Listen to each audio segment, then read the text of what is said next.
and I'm doing the YouTube. So what's up, you guys? Welcome back to my channel and my Facebook group, Real Talk Recovery, where we talk about recovery from addiction and I share my life with you. So you guys, I just got back from going on a hike with Neil and Nate, getting that exercise in. I'm really trying to get out and move around some more, so I feel really good. I really worked up a sweat. I'm talking like my whole, y'all, I was sweating.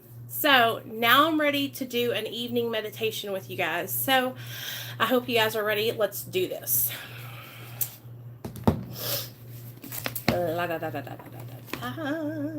Okay, so the other night when we were reading Working with Others, I think it was in it was in Into Action. There is a evening meditation that you can do, or checklist kind of like that you can do, and it's inside the big book, right? But I thought we could kind of read it together and I could go through it. I've done this before on my channel, so it's nothing new. But for those of you that are like wanting to go to bed at night and go through your day, this is a good checklist. So I'm going to read it to you guys, okay? It says, when we retire at night, we constructively review our day. Were we resentful, selfish, dishonest, or afraid? Do we owe an apology? Have we kept something to ourselves which should be discussed with another person at once? Were we kind and loving toward all? What could we have done better? Were we thinking of ourselves most of the time? Or were we thinking of what we could do for others, of what we could pack into the stream of life? But we must be careful not to drift into worry, remorse, or morbid reflection, for that would diminish our usefulness to others. After making our review, we ask God's forgiveness and inquire what corrective measures should be taken. So I really try to live by these principles throughout the day. So that way when I retire at night, when I go to sleep, I don't have to go back and make amends. I don't have to go back and apologize to anybody because I was acting right all day, but I'm human and I make mistakes. So sometimes, maybe I had a disagreement with someone. Maybe I was, me and my husband might have gotten into an argument. Any of those things, and I'll go back and I'll have to make amends because I want to make amends, because I want to make it right, because I don't want to carry those resentments into the next day with me. Because for me, you guys, for an addict, alcoholic in recovery, resentments are dangerous, okay? I don't want to carry those resentments with me into the next day. You know what I'm saying? Because what it does is it ends up tearing me apart. It makes me not feel good on the inside. You know what I'm talking about? It makes me feel, I don't like being ugly to people. Yes, absolutely, girl. And yes, classy, exactly. And we know deep down inside when we're not doing right. You know what I mean? And it's hard sometimes, you guys, because my ego, I'm going to talk about myself, my ego and pride will get in the way.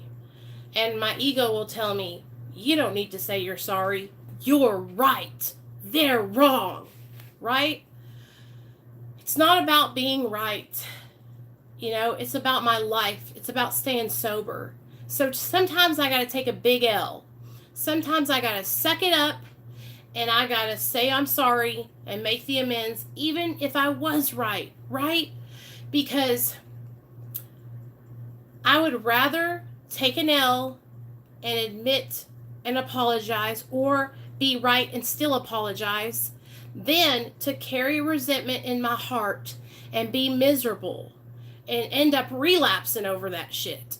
You know what I'm saying? And it takes, classy bitch, I'm super proud of you, girl. It takes a big person, you guys, a strong person, to admit when they're messing up and to come back and say, I've been messing up. I'm sorry. Will you forgive me?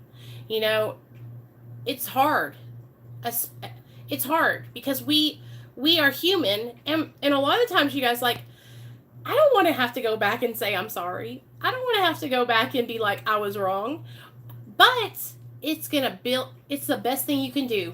And 9 times out of 10, when you go back to a person and you say, I was wrong, I'm sorry, that person is going to go, it's okay, I understand, I've been there, I've done the same exact thing, because I've done the same exact thing. I have talked out of emotion, snapped at people when I was not my best self, and it's just, we're all trying to grow and learn together, none of us are perfect. I'm not perfect, and I can admit that today. So this little checklist that we can do in the evening time can save us from a lot of heartache and resentment that we don't necessarily have to go through, and we can just make things right. So I thought I would go through that with you guys.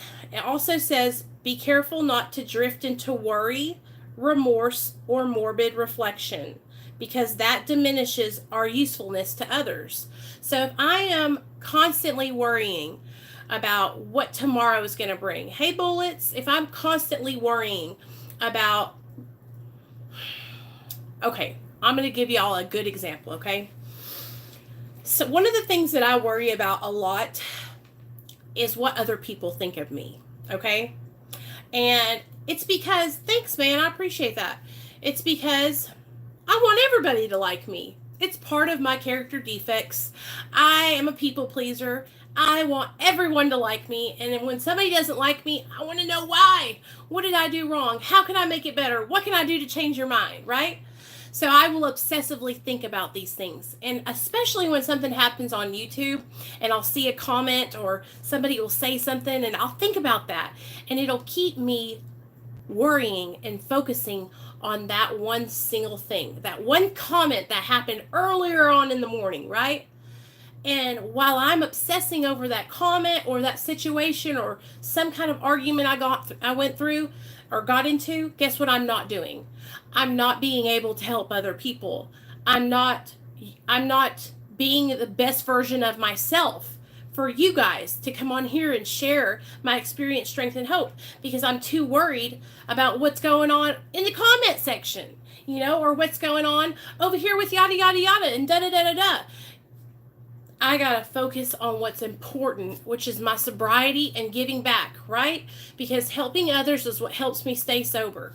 Staying in my recovery, staying focused on building my relationship with my higher power, staying focused on helping other addicts and alcoholics, that's what helps me. That's what keeps my butt on the straight and narrow. Not worrying about what people like, if people like me, not worrying about what so-and-so said about so-and-so, focusing on my recovery, okay? Now, I'm a mom. I can juggle quite a few things at one time. My little boy, I take care of him. I think about him. Now, I do worry about my son sometimes when he's at school because I love him and I want him to be okay. But I don't go into this obsession worry because I pray over him and I know God is going to keep his hand of protection over my son as he goes throughout his day. That's just a natural mom worry. So, remorse or morbid reflection. So, reflecting on, okay, so a lot of the times I reflect on my past behaviors because when I reflect on the things that I did in my past in a healthy way, those things can help me to stay sober. They help humble me and they remind me of what it used to be like when I was in active addiction, right? And that's as far as I go. When I start sliding into kind of obsessing over what the good old days used to be like, how I miss getting high or I miss doing things with those certain people, that's when I'm kind of sliding into a bad area, right? And I need to pull myself back in because what will happen is I can go into that territory where I'm almost like romanticizing my drug of choice or thinking about it to the point where I'm like, hey, I need to go get high. And I don't want to do that today. Like, I don't want to get high today, but if I'm constantly thinking about how good my drug of choice was and how good it made me feel, instead of thinking about all the pain and misery and heartache it took and it caused me, then you know where I'm going to go. So, That's a checklist that we can go over each night before we go to bed. And I think it really, really will help us, you guys. For real. Okay, so yeah, so that's that. I wanted to read that with you guys. And then let me see, one more thing. We'll go right over here, September, and then I'm going to go to sleep. I washed my face. I got to put some skincare on, and then we're going to call it a day. Hey, Jamie. Hey, Sunny. Hey, Robert. Hey, all y'all. I got the Facebook going over here, too. So that way we can knock 2 birds out with 1 stone. Okay. I'm just going to go to a random one. Hold on. Let's see where God takes me. Okay. Oh, my bookmark was there. Okay. Here we go. Living with alcoholism or addiction, I learned that plans could change at any moment and that rules varied. I developed a deep mistrust of everyone and everything because I could not count on anything. As a result, I have often found myself jumping at any opportunity without thinking it through. Behind my action was a sense of desperation. I'd better grab this now. This may be my only chance. Al-Anon shows me a different approach. I can live one day at a time. I can base my choices on what I feel is right for me today, rather than on what I fear I might lose sometime in the future. I can think before I react to my fears, and remember that easy does it. If I feel unable to do something today, I trust that there will be another opportunity if it is something I am meant to do. It doesn't have to be now or never, all or nothing. Today, I don't have to be limited by my old fears. Instead, I can do what seems right. I do not have to follow every suggestion or take every offer I receive. I can consider my options and pray for the guidance to choose what is best for me. I like this. So, it doesn't have to be now or nothing, you guys. It doesn't have to be now or never. Okay? We don't have to be limited by our fears.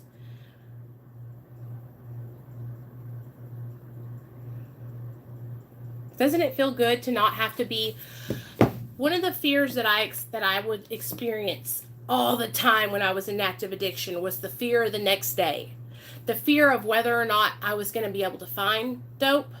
The fear of whether or not I would have enough dope. The fear of whether or not I would have a place to sleep at night. The fear of whether or not the police were going to get me because I had warrants and all kinds of stuff. Fear, fear, fear. When you're in active addiction, that's what you know. All you know is fear. Chasing your tail, constantly looking over your shoulder, guarding your heart, trying to protect yourself, right? Because everybody's got to be like me. I'm in active addiction, so most likely the people I'm around are in active addiction also. So I can't trust anyone. And today in recovery, I don't got to live like that. Today in recovery, I don't have to be afraid of what tomorrow brings. Because when I wake up in the morning, I'm going to be ready for whatever tomorrow brings. Because when I wake up in the morning, I'm going to be grateful to be alive. And I'm not going to be afraid of, I'm not afraid. I'm not going to wake up tomorrow dope sick. I'm not going to wake up tomorrow fiending. Tomorrow I'm going to wake up and I'm going to say, wow, the sun is shining. I got my RTR fam. I got my job. I got my son. I got my husband. I got my house. I got my shit together. Finally. Thank you, God. Finally, I have my shit together. And damn, man, it feels freaking good. I haven't had my shit together in years. So many years. And finally, you guys, I can wake up in the morning without having to wonder what I'm going to do or how I'm going to survive. Today, I don't have to focus on that awful fear anymore. Today, I can be happy to be alive and not want to dread living. Today, I don't want to die. Today, I want to live. Today, I don't just survive. I don't just maintain. Today, I'm living my life. Man, I'm telling you guys, it's an amazing gift. It's wonderful to not have to live in fear every single day. I'm so grateful to be alive today. I'm so grateful to have my recovery. I'm so grateful to have my support network. and the people in my life who want to help me stay sober and help me in my recovery.